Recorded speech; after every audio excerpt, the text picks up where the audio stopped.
Excuse me ma'am, आपको कहीं जाना है? मैं आपके लिए दूसरी टैक्सी मंगवा देता हूँ, ये किसी और गेस्ट के लिए है। नहीं, मेरा जाना बहुत अर्जेंट है, अंदर किसी का खून हुआ। क्या खून? मैम सुनिए ma'am, excuse me ma'am.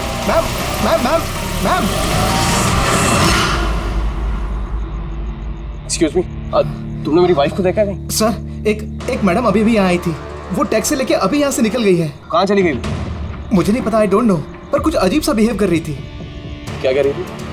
Sir वो बोल रही थी अंदर किसी का खून हो गया है। सर किसका खून हो गया सर? लिसन टू मी,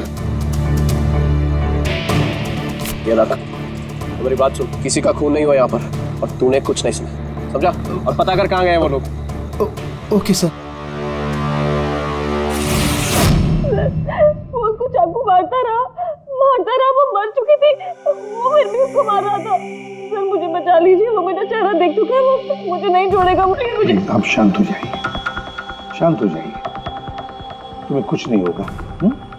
हम लोग हैं ना यहाँ पर। एक बात बताइए, क्या खूनी ने तुम्हें देख लिया है?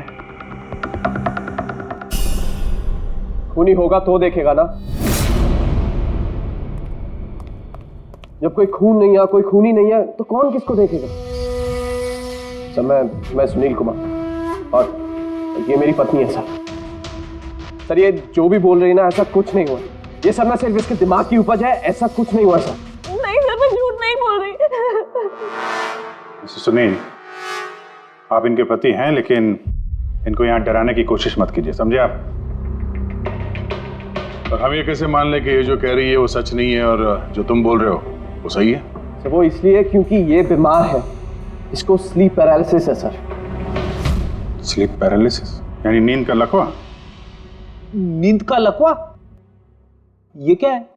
नींद में कुछ देर के लिए आदमी की बॉडी पूरी तरह जड़ हो जाती है, सुन्न हो जाती है। ऐसे में तरह तरह का भ्रम होना, और पेशेंट को ये सब सच लगता है, लेकिन वो चाह कर भी रिएक्ट नहीं कर पाता क्योंकि उसकी बॉडी उस समय पूरी तरह पैरालाइज्ड होती है। इसे स्लीप पैरालिसिस कहते हैं, नींद का लकवा। Is it okay? Exactly sir, हमारी शादी को 6 साल हो गए, और इन 6 सालों के दौरान हर दूसरी तीसरी रात को इसको ये अटैक आता है सर, और इस बार भी यही हुआ है, और कुछ नहीं हुआ सर। हाँ सर, मानती हूँ मुझे ये बीमारी है। जब भी मेरा माइग्रेन का दर्द बढ़ जाता है तो मुझे चक्कर आने लगते हैं, और आंखों के सामने सब कुछ धुंधला दिखाई देता है। लेकिन सर ऐसे में मैं सोने की कोशिश करती हूँ बस।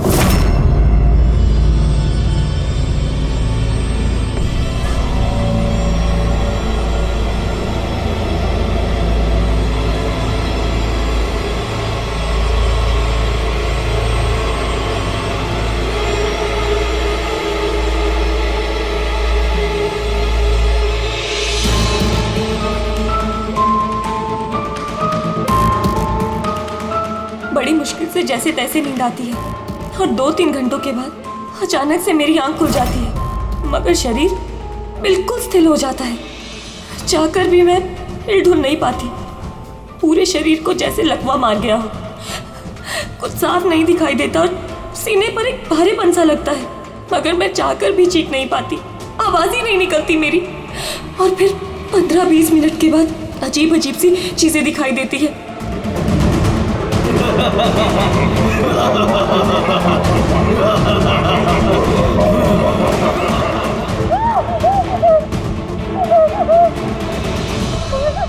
आ गया, वो मुझे मार देगा, वो आ गया।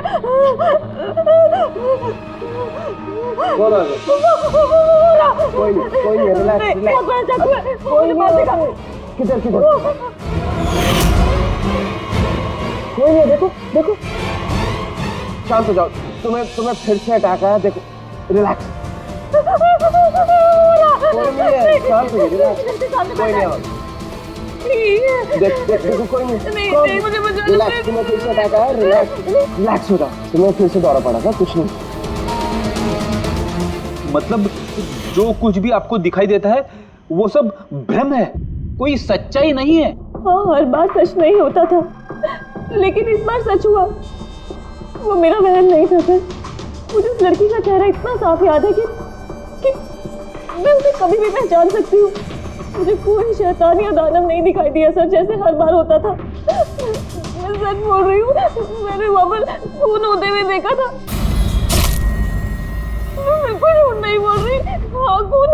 खून खून खून, बस कुछ नहीं हुआ वहां पर। सुनील जी चुप रहिए, आप चुप रहिए। खून हुआ है क्या नहीं ये हम पता लगाएंगे।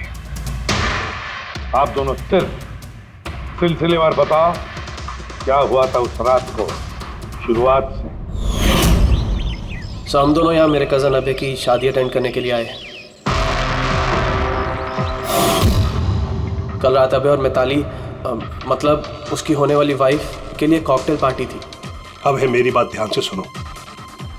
मिताली की जितने भी प्रॉपर्टीज और बैंक बैलेंस है तेरे शुरू होने से पहले 60% तुम्हारे नाम ट्रांसफर हो जाने चाहिए। इस लड़की पर तुम्हारे प्यार का जो भूत सवार है ना उसे यूज करो बेटा। वेल मिताली, एक बात कहूँ, अभी भी वक्त है, सोच ले। ये अभय तेरे लायक नहीं है। तुम्हें इससे बेटर लड़के मिल सकते हैं। तुम्हें नहीं पता, इसके चर्चे तो पूरे शहर को मालूम है। मैं तुम्हारी शादी इससे इसलिए करा रहा हूँ ताकि तुम्हारी डूबती हुई नैया पार लग जाए। You got it? So be focused please. पता है मुझे क्या करना है। मुझे भी उस साइको से शादी करने का कोई शौक नहीं है। कर रहा हूँ क्योंकि सिर्फ एक ही रास्ता है, इसलिए मुझे मत समझाइए कि क्या करना है। I know what to do. ठीक है? हाय।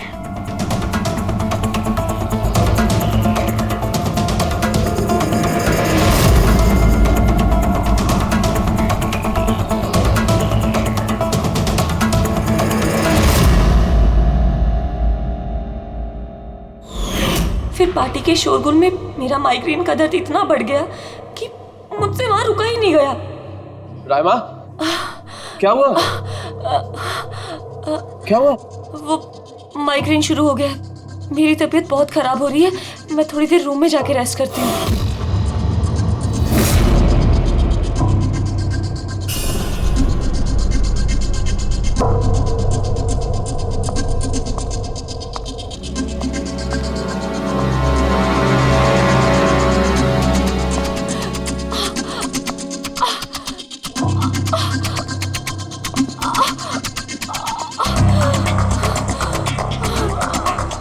मैं फिर इतनी ज्यादा तकलीफ में थी कि मैंने नोटिस ही नहीं किया कि कमरा मेरा भी है या नहीं।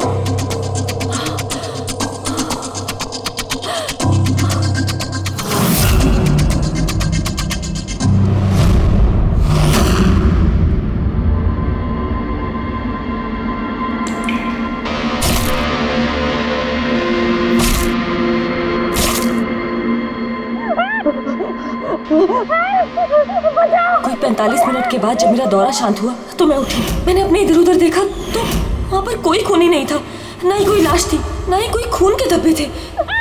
क्या हुआ? मेरी बात सुनो, तुम्हें फिर से अटैक है। देखो कोई नहीं, देखो और तुम यहाँ पर क्या कर रही हो? ये हमारा कमरा थोड़ी ना है। अच्छा ये सब छोड़ो, तुम यहाँ पर बैठो। मेरी बात सुनो, तुम यहीं पर रखो, मैं तुम्हें पानी लेके आता हूँ। रिलैक्स।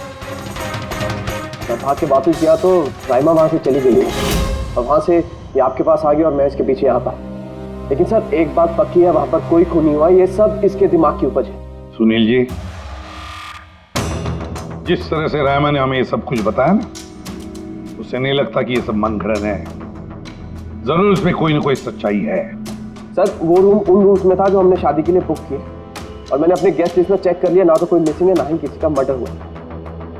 सर आप इसकी बात को बिल्कुल मत सुनिए।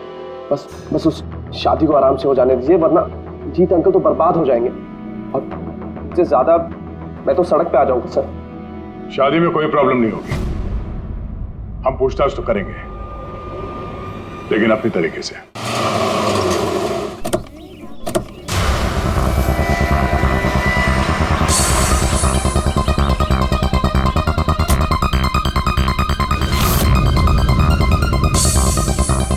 Welcome sir. Welcome ma'am.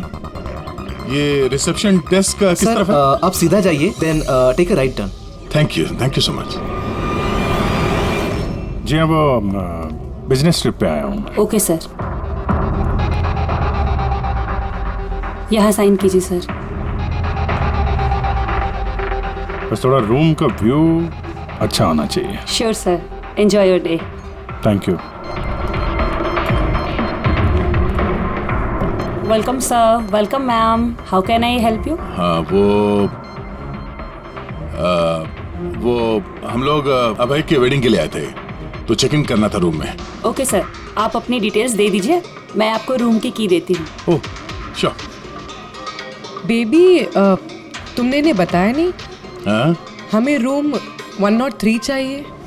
I am so sorry sweetheart, मैं तो भूल ही गया। मैम दरअसल हमें वो 103 नंबर वाला स्वीट रूम चाहिए। ठीक है, आपको हम 103 ही दे देते हैं। जैसा मैंने कहा था वैसा क्यों नहीं किया? लेकिन अब क्या करेंगे, कैसे छिपाएंगे? छुपाना तो पड़ेगा ही। आओ मैं तुम्हें बताता हूँ कैसे, आ जाओ।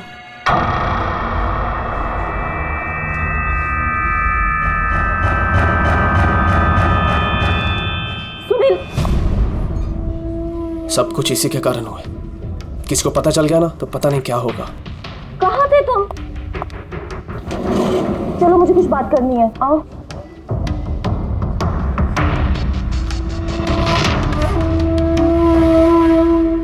Thank you. Excuse me. Yes sir. मुझे आपका सीसीटीवी सिस्टम चेक करना है। आपके सिक्योरिटी इंचार्ज को बुला सकती है? Okay sir.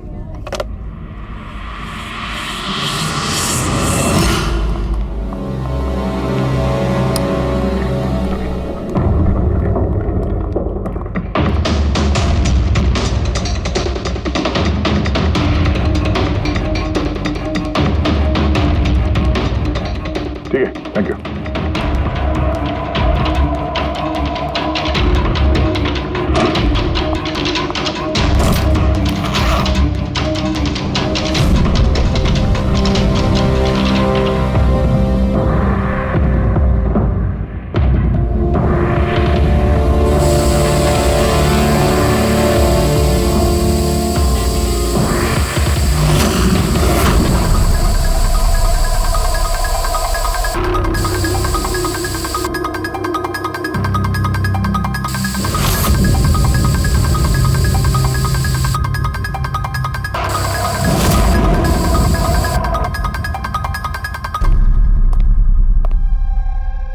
लुमिनॉल टेस्ट से तो कुछ पता नहीं चल रहा है। ऐसा लगता तो नहीं है कि यहाँ कोई खून हुआ है। सर खूनी ने बहुत अच्छे से सफाई की है। ऐसे कैसे हो सकता है? सर जिस तरह रायमा ने बताया है, कत्ल के वक्त यहाँ पर खून ही खून होना चाहिए। और कितनी भी अच्छे से सफाई की जाए, इस केमिकल से तो खून के धब्बे सामने आ ही जाते हैं। पर यहाँ तो कोई निशान है ही नहीं। कोई निशान नहीं है। सर या तो रायमा को सचमुच में भ्रम हुआ है, या फिर कातिल ने खून की एक भी बूंद कहीं पर गिरने नहीं दी है।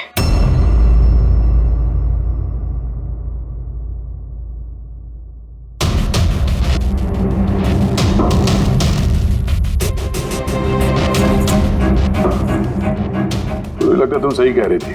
कातिल ने खून की एक भी बूंद गिरने नहीं दी। ये देखो, खून की एक भी बूंद जमीन पे या दीवार पे कहीं भी नहीं गिरी है, क्योंकि कातिल ने पूरे कमरे को प्लास्टिक के शीट से कवर कर दिया था। सर मतलब रायमा ये सब कुछ प्लास्टिक के उस तरफ से देख रही थी, इसलिए उसे सब कुछ धुंधला धुंधला नजर आ रहा था।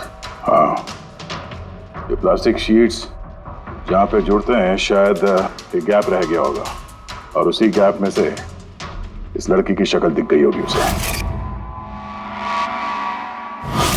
न लाश मिली है, न फिंगरप्रिंट्स, और ना ही कोई खून। लगता है इस केस में हमें फॉरेंसिक से कोई मदद मिलने वाली नहीं है। ये पता लगाना आसान नहीं है कि खून किसका हुआ है, किया किसने, और वो लाश गई तो गई कहाँ? अरे नहीं, वो प्रॉब्लम तो दूर हो गई। एक्चुअली अपना सॉफ्टवेयर करप्ट हो गया था, इसलिए जितनी भी रिकॉर्डिंग हुई थी सब डिलीट हो गई। परसों भी जो रिकॉर्ड किया गया था, परसों से लेकर आज तक का जो रिकॉर्ड है सारे डिलीट है। डिलीट हो गया। पिछले 24 घंटे का सारा फुटेज उड़ गया है। खून होने का टाइम रायमा जी ने जो बोला, तब से लेके 24 घंटे तक होटल के अंदर क्या क्या हुआ इसका कुछ पता नहीं है। कमाल है, पहले कमरे को प्लास्टिक से ढक दिया, अब ये सीसीटीवी फुटेज। बस शातिर अपराधी है। एक मिनट, तुमने कहा होटल के अंदर का कुछ पता नहीं, और बाहर का? होटल के बाहर सीसीटीवी फुटेज होगा ना? Main gate, garden, parking lawn और होटल के पीछे।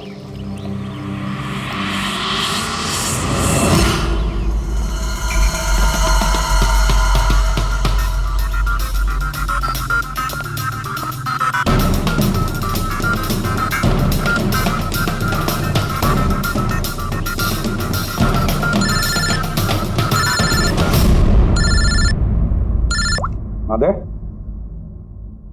क्या रायमा ने जो देखा वो उसका भ्रम नहीं बल्कि सच्चाई है? किसी का खून हुआ? माय गॉड, कोई कुछ भी नहीं। अच्छा ठीक है, मुझे इन्फॉर्म करते रहना। क्या हुआ बॉस, कुछ मिला क्या? बड़ा शातिर है खूनी, बड़ा शातिर है। कोई सबूत नहीं छोड़ा है उसने, कोई भी सबूत नहीं छोड़ा तेरे लिए। ऐसा कैसे हो सकता है यार? लेकिन ऐसे हुआ है सालुंके, ऐसे हुआ है। रायमा की जान को बहुत बड़ा खतरा है। क्या बोल रहे हो, कुछ समझाओ भी। यार हमारे लोगों को वहां पर कोई पुख्ता सबूत नहीं मिला, लेकिन सारी बातें ऐसे दिखाती है कि वहां पर किसी का खून हुआ है। और देख, एक बात याद रख, रायमा चश्मदीद गवाह है, उसने खून होते हुए देखा है और खूनी आसपास ही है, तो रायमा की जान को जरूर खतरा है। और उसका फुटेज? सर वो भी उड़ गया। नहीं, वो उड़ा नहीं है, वो सही सलामत है। अंदर और बाहर के सीसीटीवी कैमरे का केबल कनेक्शन अलग अलग है, इसीलिए वो बच गया। बच गया मतलब फुटेज मिल सकता है? हाँ बिल्कुल, मेरे पास है ना। ये रहा बाहर के कैमरे का फुटेज।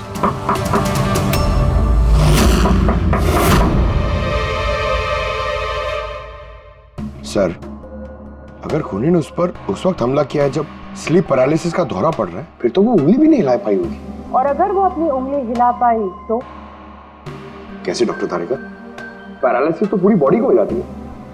देखो, स्लीप पैरालिसिस को छोड़ दो, नॉर्मली भी जब हम सोते हैं, गहरी नींद में होते हैं, हमें सपने आते हैं, उस वक्त भी हमारी मांसपेशियां सेमी पैरालिटिक स्टेट यानी शिथिलता की अवस्था में होती है। ये सबके साथ होता है। लेकिन बॉस, ऐसे में भी हमारे पेट की, छाती की और गले की मांसपेशियां सबसे ज्यादा शिथिल होती हैं। स्लीप पैरालिसिस में भी ऐसा ही होता है। और ऐसे में जिस व्यक्ति को स्लीप पैरालिसिस की बीमारी है, अगर वो अपने हाथों की उंगलियों पर कंसंट्रेट करे, इन उंगलियों पर ध्यान केंद्रित करे और इन्हें हिलाने की कोशिश करे, मुट्ठी को बंद करे और खोले, तो ये पैरालिसिस स्लीप को भी तोड़ा जा सकता है। यार मान ले सालुंके कि रायमा ने अपनी स्लीप पैरालिसिस तोड़ दी, लेकिन वो तोड़ने में उसे जितना भी वक्त लग रहा, उतने वक्त में अगर उस पर हमला हो गया तो ऐसी कोई चीज चाहिए सालुंके, ऐसी कोई बात जिससे वो दूसरों को बता सके कि उस पर हमला हो रहा है, वो कह सके कि मुझे बचाओ, मुझे बचाओ। है ऐसी चीज भी। एक रुक तारिका,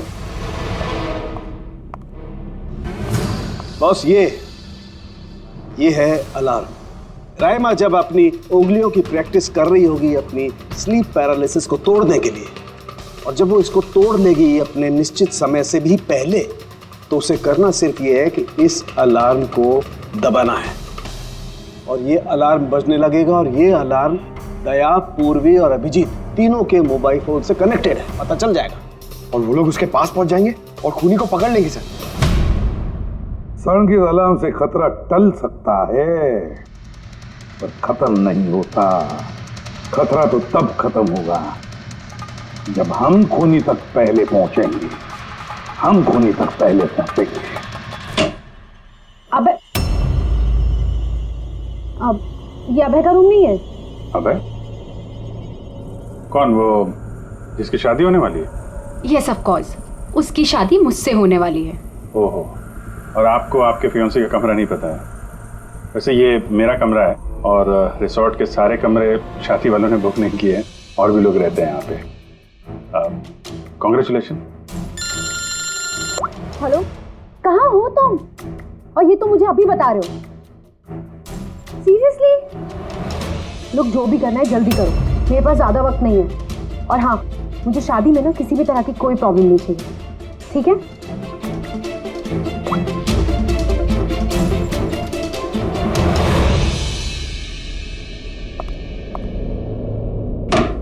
मिताली, इसकी शादी होने वाली है। वैसे ये वाकई अभय का कमरा इसको मालूम नहीं होगा क्या? कहीं इसको हम पे शक तो नहीं हो गया? वो तो पता नहीं, लेकिन खूनी को भनक नहीं लगनी चाहिए, क्योंकि अगर ऐसा हुआ तो रायमा की जान को खतरा हो सकता है। रायमा ने कहा था कि खून 12 से 12:30 के बीच में हुआ है। उसके बाद कातिल ने लाश को ठिकाने लगाने की कोशिश की होगी, लेकिन रिसोर्ट में इतनी भीड़ और चहल पहल है कि वो लाश को कहीं छुपाना मेरे हिसाब से नामुमकिन है। मतलब लाश को बाहर ले गए हैं लोग? लेकिन सर, रात को रिसोर्ट से बाहर तो कोई गया नहीं। कहीं ये लाश रिसोर्ट के अंदर ही तो नहीं? नहीं, अगर लाश यहाँ होती तो अब तक बदबू आना शुरू हो जाती। करेक्ट। मैंने किचन का फ्रीजर चेक किया है, वहाँ भी कुछ नहीं है। वही एक जगह जहाँ पे लाश छुपाई जा सकती थी। वैसे भी यहाँ शादियों की पार्टी और लेट नाइट पार्टी की वजह से ऐसी जगह पे हमेशा कम से कम 30 लोग तो होते ही हैं। खूनी लाश को वहाँ पे छुपाने की गलती नहीं करेगा। सर, कहीं खूनी ने 2 तारीख को लाश के साथ चेकआउट तो नहीं कर लिया? मिस्टर पारितोष, आपके कहने पे मैं ऑलरेडी 3 बार रिकॉर्ड्स चेक कर चुकी हूँ। कोई मिसलीला थी ही नहीं। आपको जरूर कोई गलतफहमी हुई है, वो जरूर कहीं और रुकी होंगी। अब प्लीज कहीं और जाकर चेक कीजिए।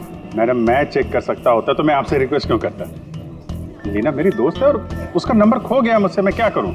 देखिए मैम, मेरा उससे बात करना बहुत जरूरी है। आप समझ रही हैं ना? सर, आप समझ नहीं रहे हैं। किसी एक की डिटेल दूसरे को देना हमारे नियम के खिलाफ है। फिर भी मैं आपकी मदद कर देती, लेकिन मेरे पास उनकी डिटेल्स है ही नहीं सर। अरे ऐसे कैसे नहीं है? डिटेल्स आप रखते हैं ना। कोई कमरा लेने आएगा तो आप उसकी डिटेल्स नहीं रखते हैं? लेते हैं सर, बिल्कुल लेते हैं। तो फिर? लेकिन वो यहाँ रुकी होती तो ना। 1 मिनट, आपको तसल्ली नहीं हो रही है, प्लीज आप खुद से चेक कर लीजिए। अच्छा ठीक है।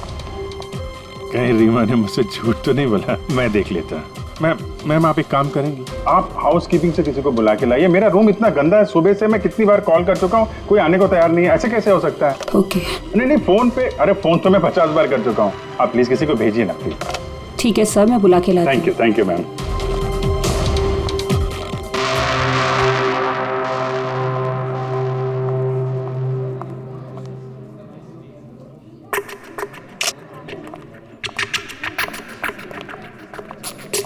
आज जितने लोगों ने चेकआउट किया है उनमें से 4 लोग ऐसे हैं जो आए थे तो शादी अटेंड करने, लेकिन बिना शादी अटेंड किए ही चले गए। शादी बिना अटेंड किए ही चले गए? बड़ी अजीब बात है। ये मिस्टर वलेना, मिस्टर दक्ष, मिसेस मोटवानी और मिस सूजी। सर, मैं इन 4 के बारे में सब कुछ पता करती हूँ। अपूर्वी, रायमा को होटल के बाहर का सीसीटीवी फुटेज दिखाना, मेन गेट का, जहाँ से लोग आते जाते हैं। उसने कहा था ना हमसे कि वो उस लड़की को पहचान लेगी। सर,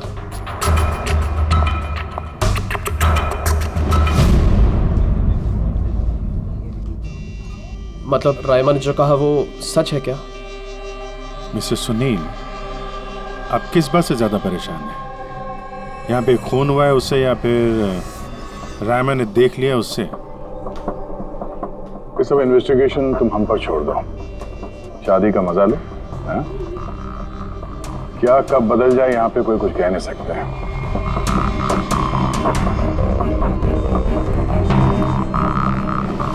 चल भाई चल, अगले फंक्शन के लिए कपड़े रेडी करना है, तेरी हेल्प चाहिए।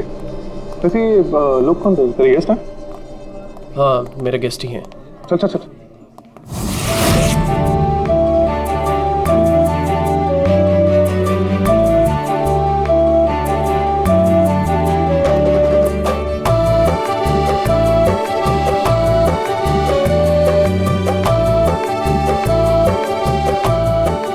तेरा तो गेम ओवर हो गया भाई। जो तूने गर्लफ्रेंड्स की लाइन लगा रखी थी उसका क्या? अगर मिताली ने सुन लिया ना तो गेम सच में ओवर हो जाएगा।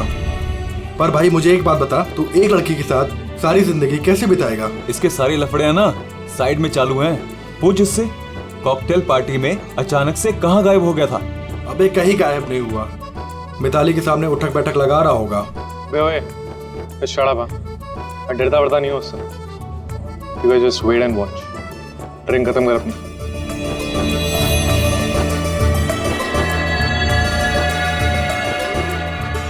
इसका मतलब कत्ल वाली रात अबे पार्टी में नहीं था।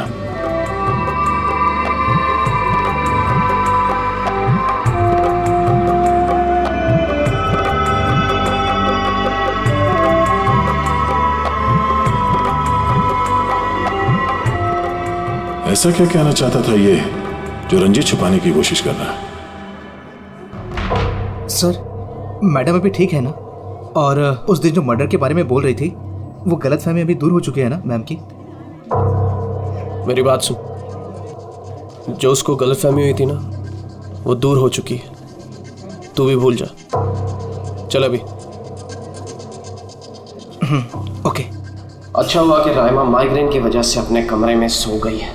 मौका अच्छा है, अब कुछ ना कुछ तो करना पड़ेगा।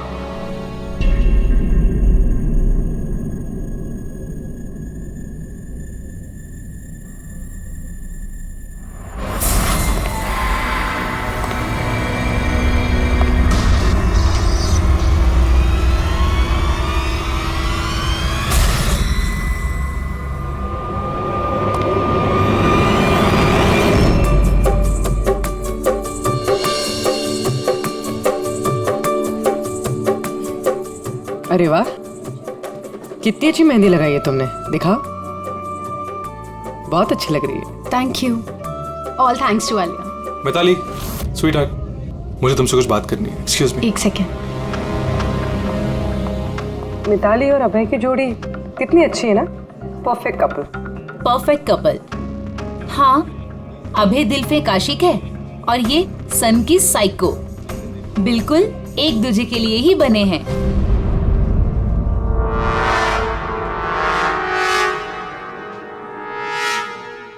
मिताली को अभय के बारे में ये पता है? पागल है वो अभय के लिए। उसको पाने के लिए वो किसी भी हद तक जा सकती है। अगर जरूरत पड़े तो किसी को मार भी सकती है।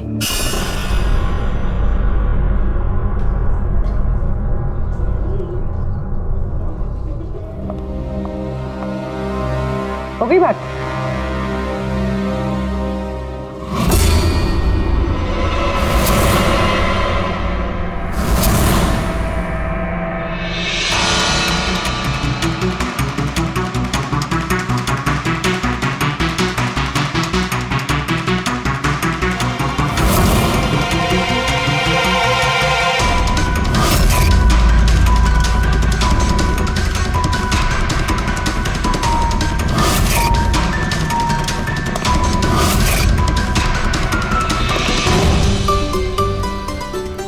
अरे खाली हो गया क्या? अरे नहीं साहब, रिफिल करने जा रहा था। अरे यार, ये दूल्हा जो है ये तो बड़ा बहक रहा है। क्या मिस्टर नितिन और वो रंजीत रोकते नहीं है क्या? सुना है कॉकटेल पार्टी में भी बहुत हंगामा किया। उस दिन तो हादी हो गई थी सर। अच्छा, उस दिन भी नहीं रोका इसको? नहीं साहब, कोई बोलने वाला था ही नहीं।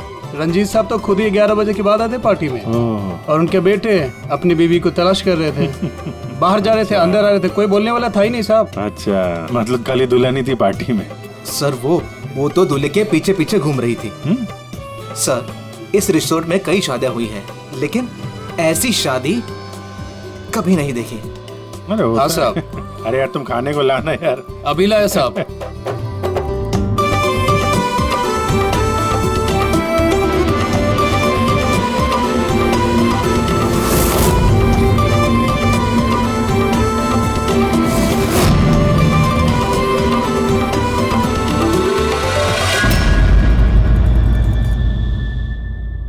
राइमा, ये देखो, ये तुम्हारी मदद के लिए अलार्म है। जैसे तुम इस बटन को दबाओगी, दया, पूर्वी और अभिजीत के पास जो फोन है उस पर अलार्म बजेगा और वो लोग तुरंत तुम्हारी मदद के लिए वहां पहुंच जाएंगे। जी।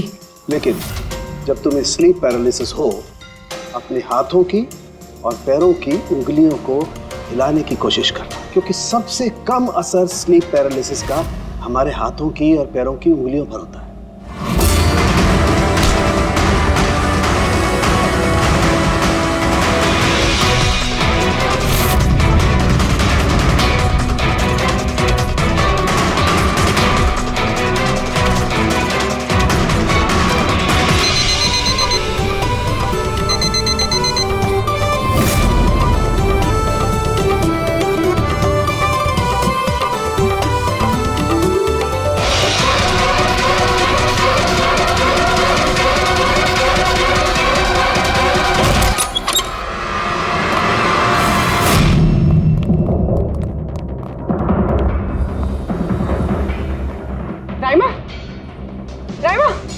सर बेहोश है। राइमा, राइमा, राइमा होश में आओ।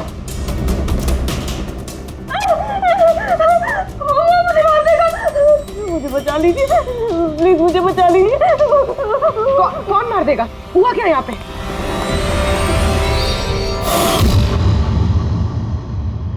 क्यों मिस्टर सुनील, क्या कहना है आप? अब तुम्हें इसकी बात पर विश्वास हो रहा है या अभी तुम्हें अपनी ताऊ जी की रेपुटेशन की फिक्र है? अब मैं क्या ही बोलूं सर, सली है कि ये जिंदा है। अच्छा, वैसे आप यहाँ आए कैसे? पार्टी तो नीचे चल रही थी, हाँ? और यहाँ पे क्या हुआ किसी ने नहीं सुना, तो फिर आप हमारे साथ साथ यहाँ कैसे आ गए? आप मुझ पे शक कर रहे हैं? मैं अपनी पत्नी को मारने की कोशिश क्यों करूंगा? शक तो हम सब पे करते हैं। फिलहाल अभी आप बाहर जाइए, हमें रायमा से कुछ जरूरी बात करनी है, प्लीज। सर आप लोग प्लीज मुझे बचा लीजिए। जब वो आदमी इसको खून कर रहा था तो मैंने इसे देख लिया था, मुझे नहीं छोड़ेगा, प्लीज आप कुछ कीजिए ना। वो दोबारा आएगा, वो मुझे मार देगा, प्लीज प्लीज कुछ कीजिए। देखो रायमा, घबराओ मत, हमारे यहाँ पे होते हुए कोई कुछ नहीं कर सकता तुम्हारा, ठीक है? लेकिन वो औरत जिसका खून होते हुए तुमने देखा, उसे हम लोग नहीं पहचानते, तुम उसे पहचानती हो, तो हम लोग एक फुटेज दिखाएंगे, जरा उस फुटेज में देख के उस लड़की को पहचानो प्लीज। जी। रेडी?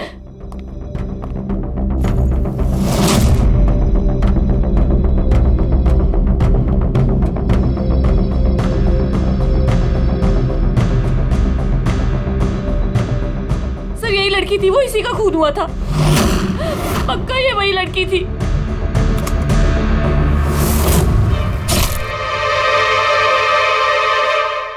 अगर ये यहाँ पे आई थी तो किसी ने तो देखा होगा उसे। वो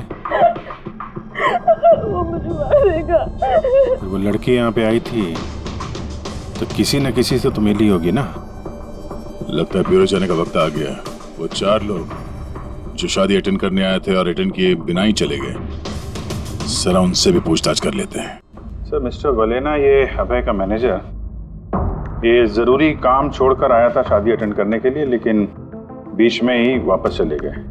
एक तो इन्हें रिसोर्ट की कार ने एयरपोर्ट छोड़ा, दूसरा इनके पास एक छोटा सूटकेस था जिसमें 5.5 फीट की लाश तो नहीं आ सकती थी। दूसरा सर, ये मिसेस मोटवानी और ये मिस सूजी मिताली की लीगल टीम से हैं सर। इन्हें भी किसी ज़रूरी काम से शादी के बीच में जाना पड़ा। ये भी रिसोर्ट की कार में ही गई हैं। एक सूटकेस था और बाकी इनका अपना अपना बैग, और इसमें भी 5 फीट 6 इंच की लाश तो नहीं आ सकती। और ये लोग वापस शादी अटेंड करने आ भी रहे हैं सर। ये चौथे का दिखाना सर। ये है दक्ष, ये सुनील का PR मैनेजर है सर। 1 जून को आया था, 2 जून को गया अपनी कार से। 1 मिनट पंकज, जरा इस मिस्टर दक्ष का शादी में आने वाला फुटेज दिखा।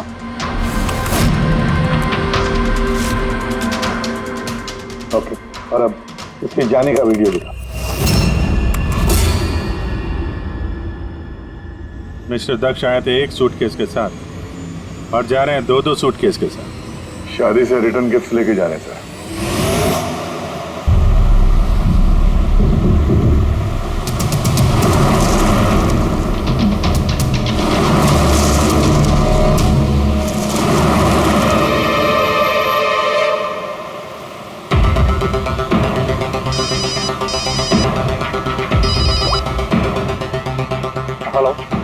अभय के शादी से जो सूटकेस लाया था वो कहाँ छुपाया है?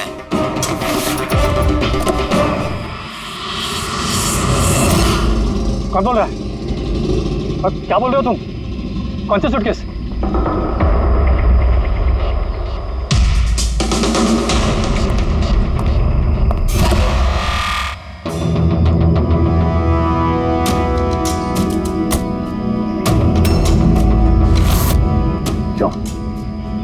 सूटकेस के बारे में तुम यही बताओगे या कहीं और अच्छे से खातिरदारी करे तुम्हारी? क्या बात?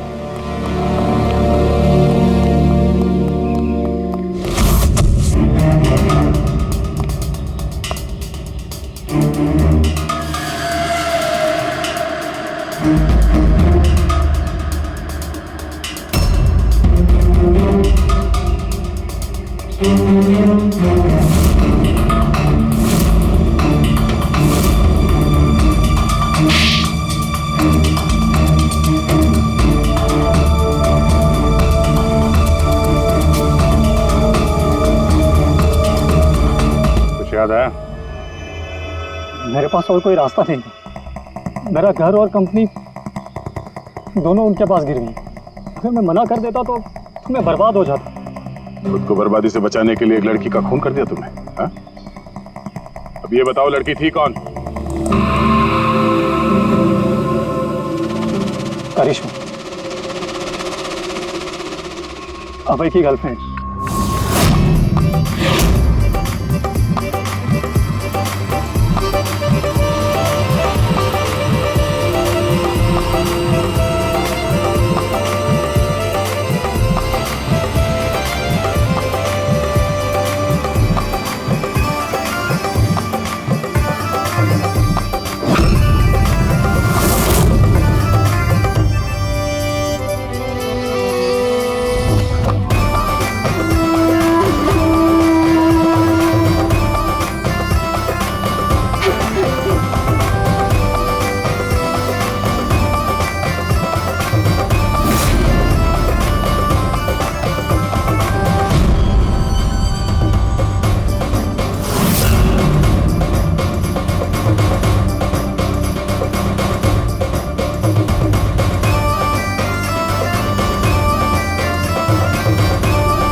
शादी मुबारक हो मिस्टर अभय।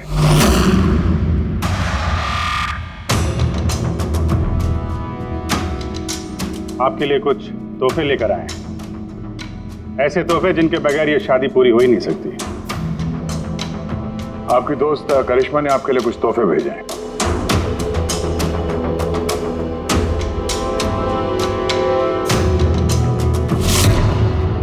करिश्मा याद आया?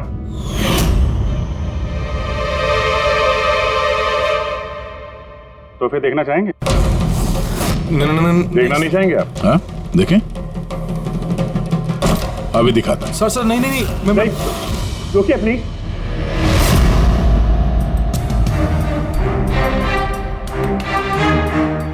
क्या हुआ मिस्टर रंजीत? प्लीज प्लीज ये सूटकेस मत खोलिए। क्यों क्यों नहीं खोले? हैं? क्योंकि तुम्हें डर है कि इस सूटकेस के अंदर करिश्मा की लाश ना निकले।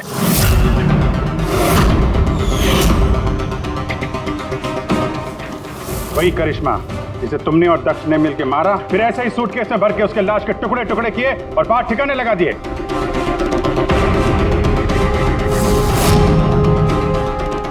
डैडी ये क्या बोल रहे हैं? ये सच है क्या? हाँ बेटा, ये सच है। मैं क्या करता? मुझे ये शादी किसी भी कीमत पर करानी थी, क्योंकि अगर ये शादी नहीं होती तो हम लोग सड़क पर आ जाते, बर्बाद हो जाते। ये करिश्मा ये शादी को तोड़ने में तुली हुई थी। अपना मुंह बंद करने के लिए उसने मुझसे 5 करोड़ रुपए मांगे। सच में अगर मेरे पास होते तो मैं दे भी देती, लेकिन नहीं थे मेरे पास। फिर उस दिन वो अचानक ही हाथ धमकी, मुझे कुछ नहीं सूझा और मैंने किसी बहाने से उसे रात तक रुकने को कहा। फिर मैंने इसका प्लान बनाया। फिर मैंने दक्ष को इस प्लान में शामिल किया, क्योंकि मुझे पता था कि दक्ष मुझे ना नहीं कर सकता। वो इंच इंच मेरे कर्जे में डूबा हुआ है।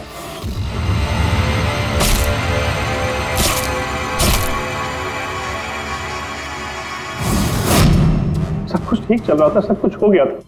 तो पता नहीं अचानक ये कहां से आ गई। इसने आके अचानक सब कुछ देख लिया। मैंने तो ये सभी मारने की कोशिश की थी, लेकिन आप लोगों की टीम ने इसे बचा लिया। एक गुनाह को छुपाने के लिए एक और गुनाह, और इस सब की जड़ है तुम्हारा ये दिल फेंक बेटा। सही समय पर रोक लिया होता तो ये नौबत नहीं आती, और तुम्हारे शादी का असली तोहफा तो तुम्हें अब मिलेगा। एक हत्या और एक हत्या करने की कोशिश के जुर्म में तुम दोनों बाप बेटे जेल जाओगे।